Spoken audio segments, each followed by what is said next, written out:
Bonsoir à tous. Je pense que la clé de notre victoire, c'était le travail collectif mis en place. Tout le monde a été investi dans les efforts parce qu'on savait qu'en face, on avait une équipe qualitativement supérieure à l'adversaire que nous avions le premier match. Donc il fallait déjà que dans l'état d'esprit, tous les joueurs soient prêts à faire les efforts, défensifs surtout.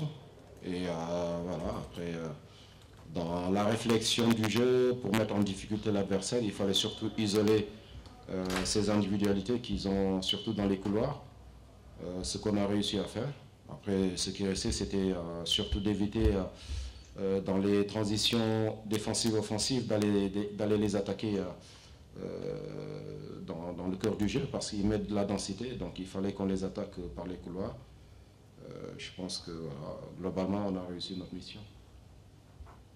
Non, mais on est en compétition mondiale, donc tant qu'on est en course, il faut garder le sérieux qu'il faut sur tous les matchs. Donc on ne fait pas, en tout cas, de fixation à se dire que voilà, maintenant on est qualifié, il faut se relâcher un peu. Parce qu'il ne faut pas se relâcher surtout. Il faut continuer à travailler, rester concentré et bien préparer le match contre la Pologne qui sera très très difficile, ça on le sait, mais il faut qu'on se prépare. Pour la première question, le match qu'on va jouer contre la Pologne, c'est un match aussi important que celui qu'on a joué aujourd'hui. Donc, comme je l'ai dit, on est en compétition mondiale. Il n'y a pas de petits matchs. Donc, tous les matchs doivent être préparés avec tout le sérieux possible. Maintenant, nous, on veut gagner. On veut gagner, donc on va se préparer pour. Comme je l'ai dit aussi souvent, gagner, ça ne se décrète pas. Ça se travaille sur le terrain. On va continuer à travailler, on va étudier la Pologne tout à l'heure, bien regarder leur jeu et voir comment, en tout cas, les mettre en difficulté. Ce sera un match difficile, ça je le sais. Maintenant, c'était quoi la deuxième question? La deuxième question, c'est que le Sénégal a beaucoup laissé le ballon à l'adversaire.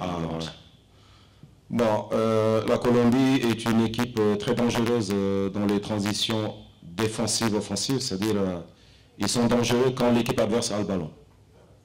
Donc quand tu les laisses le ballon, ils sont en difficulté. Donc voilà, la stratégie était tout réfléchie. On avait décidé de les laisser le ballon, justement, et d'isoler leurs individualités. À partir du moment où on arrive à récupérer le ballon, il fallait aller très vite devant. Par moment, on l'a réussi, par moment, non. Mais bon, globalement, on a bien travaillé. On est obligé d'être discipliné tactiquement, parce qu'on sait que voilà, on a des adversaires redoutables. Je ne parle pas que de la Colombie, mais toutes les équipes qui sont là, voilà, sont d'un très bon niveau. Donc tous les détails se cachent. Il faut vraiment être concentré dans le travail. Chacun doit respecter sa tâche, la tâche qu'il a à faire, avant de penser à faire autre chose, parce que c'est dans l'intérêt du collectif.